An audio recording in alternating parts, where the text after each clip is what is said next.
Hi guys, it's Chris and Deb back at you from Sedan. It's Friday. June 20th, Mm. and we're back on the boat. Been away for a couple of weeks. Had to go back to Cincinnati to take care of some stuff. So we were there for 2 weeks and got a bunch of golf in, a couple doctor's appointments, and then jumped on a plane and flew back down to Fort Lauderdale, which is kind of the closest Allegiant airport at this point. And we're still where we left you in Almirada at Plantation Yacht Harbor Marina. So I know you got a bunch of notes here, Deb. What do you want to jump into? Well, the first thing we did, since we know we have to go back and get you retired, is we explored some marinas while we were in Fort Lauderdale, thinking that that would be our next stop. And it was an eye-opening experience for us as we visited 3 different marinas, and we found pricing anywhere from $2,800 for a month up to $6,000 for 1 month. So when we got back down here to Plantation Key and we looked at the weather forecast, which was very windy. It's been windy the last 10 days we've been here. We decided we would just stay right here for $1,400 a month for the next month. So that was our exploration of Fort Lauderdale. Yeah, I think it's just a crazy big city. And, we've been used to all these smaller towns here on the Keys and then going up the west side of Florida, we were in Punta Gorda. And, Naples was huge, but we weren't there very long. But, yeah, Miami and Fort Lauderdale. Crazy. Yeah, so Crazy busy. I think the plan, while we're waiting on the weather window, because we have to, we're going to take the outside Hawk Channel, which is a channel of water that goes between basically the reef and the islands. We're going to cruise through there, past Key Largo and through and around Miami, and we're just going to blow by Miami and Fort Lauderdale. We're just not going to stay there.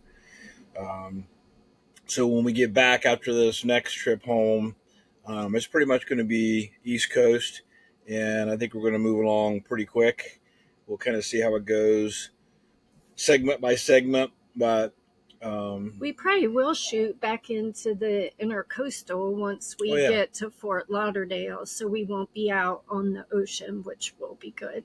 Right, which allows us to travel on windier days because we're in the intercoastal, and it's pretty protected. We just need to get into that channel of water so we're not so affected by the weather and just kind of roll through the major cities. And we'll just take it, like I say, we got to do it a step at a time. You just never know with weather conditions and boat issues and, issues going on back at home, how it all plays out. But so, we're still trying to make that major decision of whether we're going to get all the way up into the East Coast and into the Great Lakes this year, or whether that's going to be next year. Still kind of. We're just taking our time and taking it a step at a time. Yeah, but we've had a really good time. We really like Almirada. We love the Keys. If there were no such thing as hurricanes, this is where we'd stay.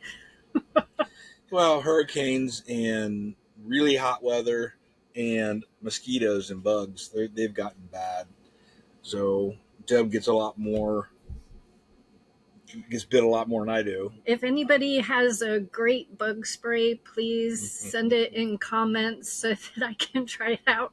Chris teases me. I probably have 6 different bottles that I keep trying, and nothing is working so far. I think you're up to about 10 bottles. But anyway, while we've been here the last 10 days, we did rent a car for 4 days. So we've been exploring, and we spent a day exploring Islamorada and a day exploring Key Largo, and have had some fun with that. I don't know, do you want to hit on some of the fun things that we've done? Absolutely. So in Islamorada, we found the History of Diving Museum, And anybody that knows my husband Chris knows that he loves museums. And going to a museum with Chris takes hours and hours because he likes to read every little sign under every little display. So, what do you think about that? What do you think of the history of diving museums? It was, I think, very interesting. They have a lot of artifacts, a lot of helmets, and just technology, pumps, treasures that have been found. So it was, if you're into it, it was a neat, I thought, experience. I think the thing I learned really is the helmet diving, which is a hose connected to a boat, is and has been around a lot longer than scuba, which is a lot more limiting. So with the hard hat arrangement, you can stay down a lot longer, and just do a lot more.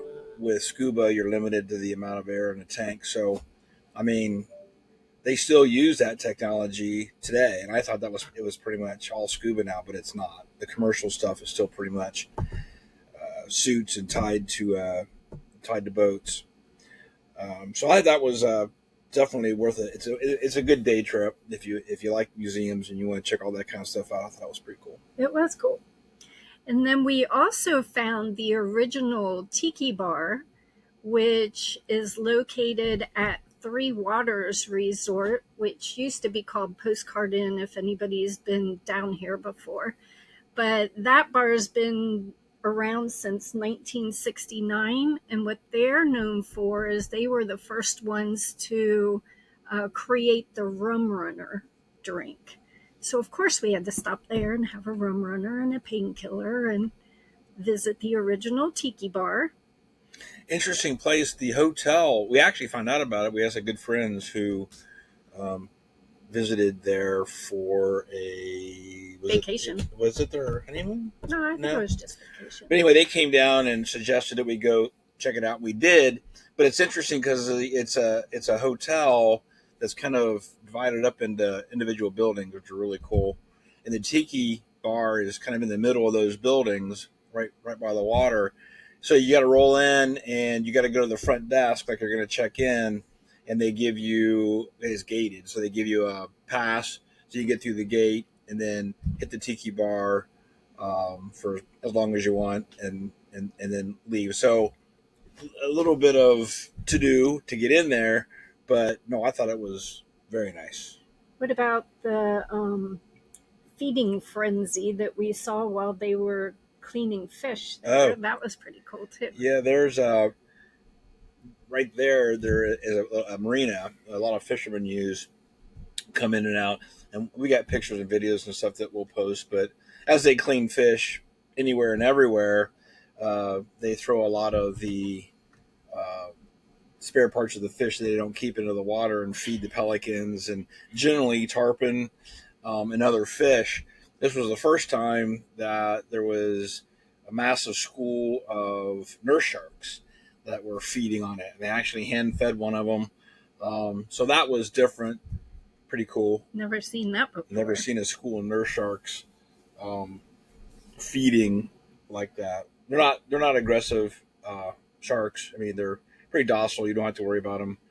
They're pretty much more so bottom feeders and not dangerous sharks. But it was very interesting to see that many of them together in one spot. Right. And then the next day we went and explored Key Largo, and we were on a mission this day. Yeah, we were. We've since we lost the car, Subaru in Milton, the hurricane, um, been put into Gorda and have not and will not replace the car. It's just too hard to Move around. Yeah, the logistics of moving that car around was just more than it was worth, and parking it, and so we ditched that, and we've been using Uber and some of the local transportation services, the taxis and stuff that some of the islands have. But when you're talking a $20 or $30 Uber ride to and from a grocery store or to West Marine, it just got to be kind of crazy and talking to other people. Um, they've the electric bikes are kind of the thing, and we were kind of told if you don't ride bikes back home, what makes you think you're going to ride bikes when you're on the boat? And it's kind of a necessity thing, right? You get on the bike and you go where you need to go, and we found it to be very enjoyable. Yeah, so far it's been great. Yeah, the bikes. We'll show you some pictures. They're retro spec. We did a lot of research on bikes. We wanted to limit the amount of hardware, so it's a bike it's a single gear, so it doesn't have the derailleur and all the gears and stuff on the back wheel to rust out. Um, and it's got the electric pedal assist, so you can use the bike without electricity if you want. And we do that a lot on flat surfaces or with um, when we're not in any hurry going up any down any hills. Um, but then when you need the pedal assist, it really helps out a lot. So we wanted to make sure the bikes were, the 2-year warranty. They're well built. It's well respected. They've got luggage and storage on them for taking things back and forth. But I think we found we're riding them now just for the fun and the exercise of it. So it's not just for necessity reasons, but kind of rediscovered something that we haven't been doing for a long time. And Well, the best thing is they're foldable, so they don't take up very much storage on the boat. And I think we do have a picture of it folded up so everybody can see how much space it takes. But it's also very lightweight so that we can get them on and off the boat easily. I think they're under 43 pounds or something they're like mid that. 40 pounds. And so because they're electric, they're a little heavier. You can take the battery off, which is about 8 pounds, 6 to 8 pounds. That helps. So still heavier than a normal bike, but certainly doable and very easy to tuck them away on the back of the boat.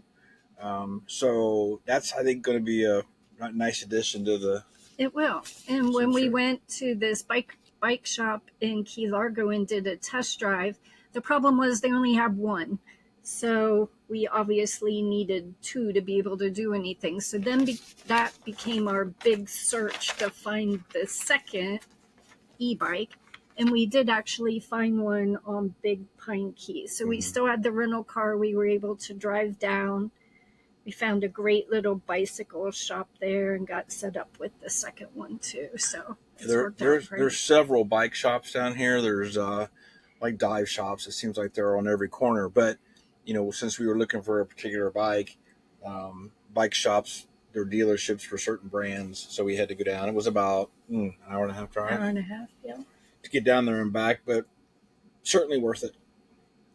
We also found a great restaurant while we were exploring Key Largo called the Fish House. I think that's probably been our favorite restaurant so far For as seafood, it was, we found a really good place when we were up in Orange Beach called Big Fish, which we fell in love with. This place, Fish House, been there forever. It's been featured on TV for some of their dishes. Some of the people that you see. I don't know who the like actor the is. Food Network, or Yeah. they were So of course, I got the entree that was featured, and it was basically a sautéed mahi that just outstanding. So definitely hit the Fish House if you're in that area.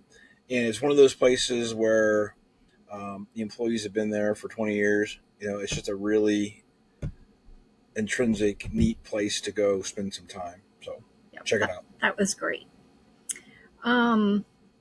The other thing, while we were in the Islamorada area with the car, we found the Whistle Stop Pub and Grill, which I don't know if anybody saw Bloodline, which is a Netflix series from probably 7 years ago. But that whole series is filmed right here in Islamorada. So I just started watching it, which is kind of fun to be in the area and see all the different bars and restaurants. And so we did that one day. You skipped over Hawks Cay. Oh, we did. We stopped in Northam Marathon at a resort called Hawks Cay, which we took our family to probably, 30 years ago. Mm-hmm. So I think Nick was 3 and Alex was 6. And we actually took our niece Katie with us on that trip. So we stopped in there, and I really didn't recognize much. Did you? I mean, that No. was a long time ago. It's changed a lot. Yeah, but very busy. Yeah. Lots of kids running around. Very much a family place. Gated pool, loud music out by the pool.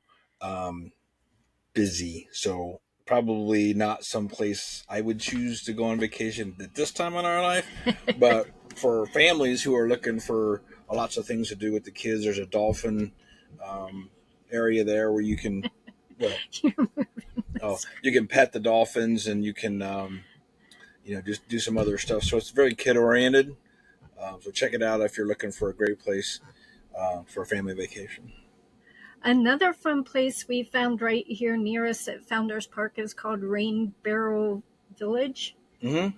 And we can ride the bikes there. And it has lots of neat little local artists, have all kinds of shops, and they have everything from pottery to clothing to signs. And that's been a fun little experience. Yeah, we found a local artist, and we'll show you a picture. But we had a plaque painted or made of a saying that I have that when people come to the boat, and we'll let you see the picture. We get to pick it up today, so we get to jump on the e-bike soon and go back up there.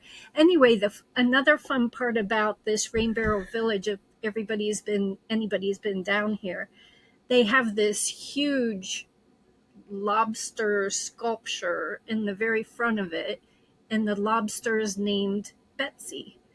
And it's supposedly the second most photographed attraction in the Keys, next to the southernmost point buoy down in Key West. So, of course, we had to take some pictures with Betsy. And they claim that it might be the world's largest lobster sculpture. It's Mm-hmm. like 40 feet long and 30 feet high, and it's a little scary looking. It's pretty cool. And the other thing too, we found a place called Hog Heaven Sports Bar, and that's kind of like the late night place to go. This open to like 4 in the morning, and they have bands there pretty much Thursday, Friday, Saturday for sure, if not other parts. And we checked them out, and saw a band called Airplane something or other. Airplane Mode. Airplane Mode. Was. And, It was and really they good. they were really good. They did all 70s, some 80s kind of stuff. So definitely our genre of music. And we were there till, man, we got there about 7:30, and we didn't leave until by 11:30. Yeah, that's late for us. And it's late for us. So if you're looking for a great place to hang out and watch sports or stay up late, that's where all the the youngins go. So pretty high energy spot. So really, other than that, we've been doing dinghy rides. Oh, we found a really fun place on a dinghy adventure on Dinghy Day called Toilet Seat Cut. Yeah, there's a channel that goes between two islands. We stay in between so it gets shallow, and all the way up one side and down the other are poles with decorated toilet seats hanging on them. It's the weirdest thing you've ever seen in your life. So we took video and pictures of that, just memorials, funny things, RIP things. Pirates, sport teams, you name it. It was hilarious. Yeah, it's pretty funny. We took a video, but it was very windy, so you really can't hear well, but we'll post some pictures to show you exactly what it looked like. And then we had a great snorkel when we came back that afternoon, right out here by the boat. After we did that, we went back over to Marker 88. That place. We found that when the kids were down here. They got some tuna nachos that are amazing. So we stopped there and had dinner, and then we on the way back to the boat right in front of where the marina is. There's a great snorkel area where during the day all the snorkel trips, all the boats, they all come over and snorkel swimming. There's lobster and fish galore, and it's 10 feet of water. It's a really cool snorkel area. Lots of parrotfish and French angelfish, and it's been a fun snorkel spot. Yeah. So that's something that we're right. And of course, and we've also been playing around on the paddleboard. Uh-huh. And I win the contest. I was the first one to fall off yesterday. It's a funny story and how that happened. I'm working in the windows in the boat. So this was yesterday, right? Yep. Thursday. So Thursday and Friday are my days where I'm busy. Well, until I retire, which is soon. Those are my busy phone days. And so Deb's like, I'm bored. I'm going to go out and ride the paddleboard. And I said, okay, have fun.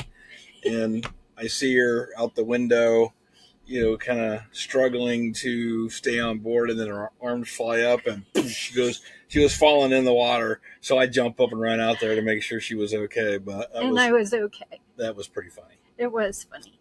Yeah. But I got right back up on it on my knees, not standing up yet.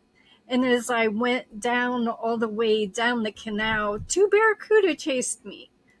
2 3-foot barracuda. Chased her. Chased. Well, yeah, chased. They were curious to see what I was doing. They're always, whether you're snorkeling or diving, barracuda are extremely curious fish. And they look scary and ominous, but they're not. They could hurt you, but they don't. They pretty much just hang around and leave you alone, but they're a little freaky to look at. So it's back on the paddleboard today. We got this. On the paddleboard today. Yep. And we get to go over. We're going to take the bikes back over to pick up our sign that we had made and maybe do a little bit more shopping, and then cheeseburgers on the boat tonight for dinner. That sounds like a plan. Yep. So that's what we got for you this week. Sorry we've been off a couple of weeks with the travel back to Cincinnati, but we'll try to get back on a more weekly, regular basis. Hit us up with any questions or anything you want us to check out while we're down here, and we'll be happy to do that for you. The other thing we should do is let everybody know, if you hit subscribe on this site, every time there's a new podcast or a new recording, you'll get notification of when a new one is out. So that's a good hint too. Good job. Thanks, guys. We'll talk again soon. Bye.